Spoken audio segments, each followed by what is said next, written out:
Is their ability to do something when you ask them to do it? Is their motivation high or low? Is their ability, are they prepared, capable of doing the ask that you have them to do? So if you can find the sweet spot in here, it's always going to win. You're always going to succeed.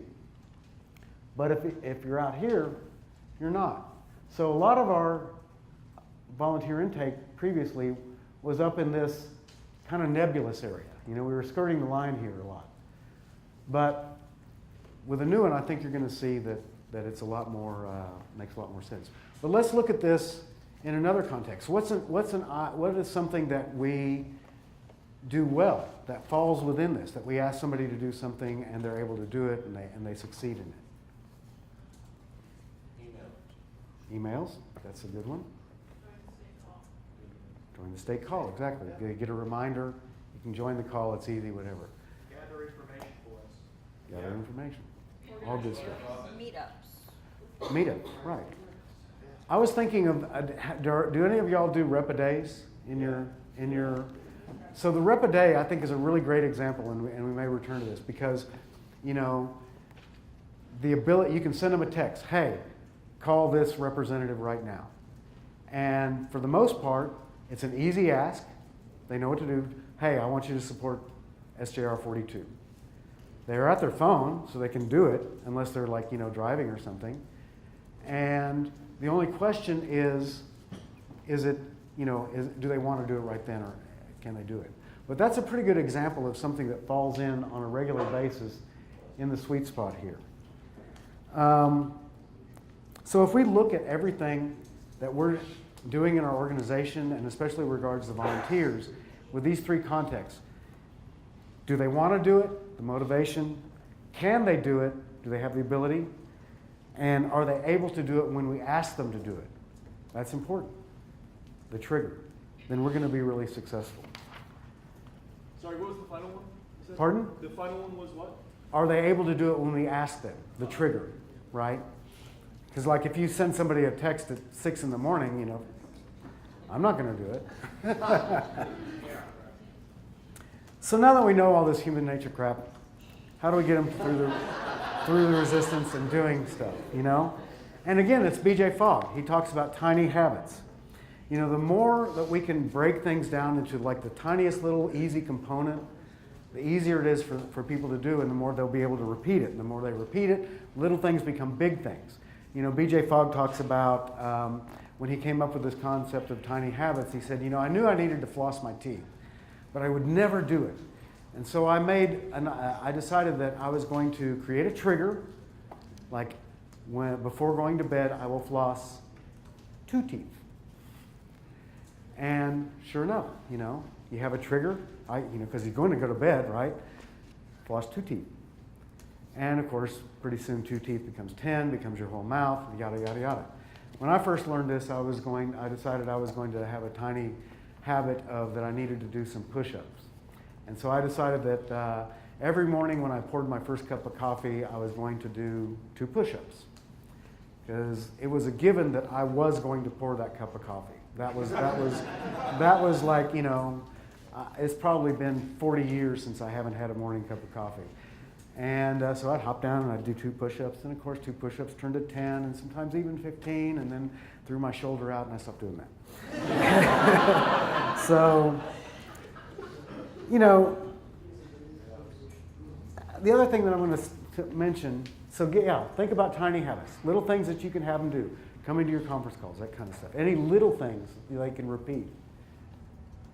So the other thing, and I'm not going to spend much time on this at all, but just understand that, you know, when you're dealing with people, I mean, we are emotional, social animals.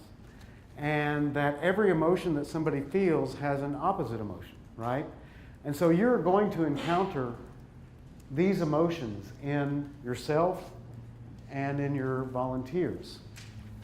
So know that when people feel apathy, that's a really big one right now. I don't matter, right? And again, that's kind of the same thing about self-doubt, but inertia. If you can make them mad, get them pissed off at something. That's the antidote to apathy. You know, what are you going to do about it? You're going to sit there and complain on Facebook, you know? And this stands for you can make a difference. I was just trying to figure that out. Right? You can make a difference. Because that's, I mean, again, a lot, especially the young people, they don't think that, that whole thing, what does my one vote matter? It matters a hell of a lot. It matters a hell of a lot. So, water's a good thing. Yeah, I'm pulling a Marco Rubio. That's right. So last year at this workshop, you were introduced to what was referred to as the circle of success. Clear goals, clear deadlines, accountability, and buy-in. And those are all super, super important. They are the muscle and backbone and brains that fuels this organization forward. But we can't get there on brains and muscle alone.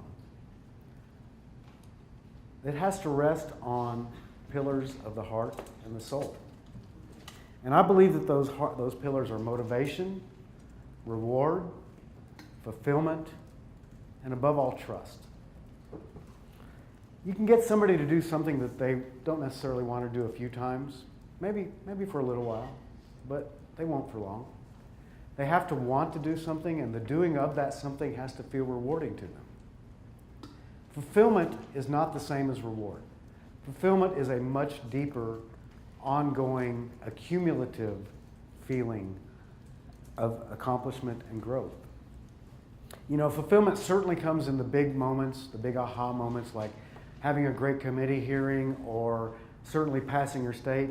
But fulfillment also comes in the little, everyday, sometimes very private moments of realizing that you just did something that you didn't think you could do. Or even better, that you helped somebody else do something that they didn't think they could do.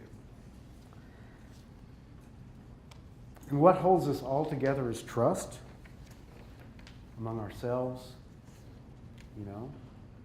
to ourselves.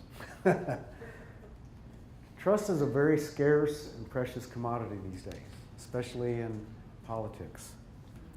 And when we're trustworthy inside and out, that shows that we wear that on the outside as character and integrity. And that's a very, very powerful thing. So you're going to learn a lot in these next 2 days. You're going to learn strategy and tactics and real-life practice of doing stuff.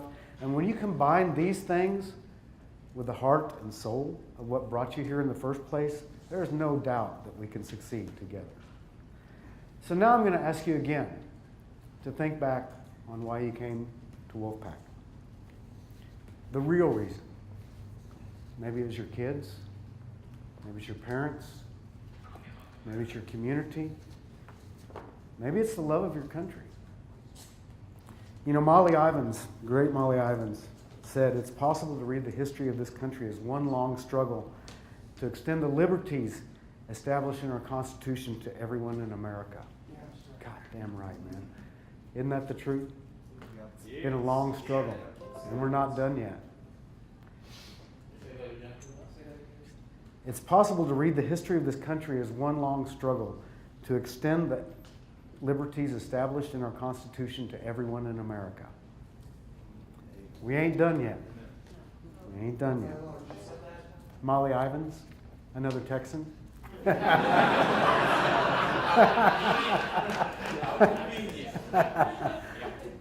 But, let's be honest though. We've got it pretty easy, right? The Patriots came before us. They had to worry about getting their heads beat in, dogs sicked on them, dragged out of their house at night. We get to put on nice clothes and have conversations. But make no mistake, we are warriors in a long line of American patriots. And what we have to do is sometimes scary, but the alternative is a hell of a lot scarier. Courage is not the absence of fear. Courage is being scared and doing it anyway. And every one of us has that in us. So get out there, patriots. Thank you.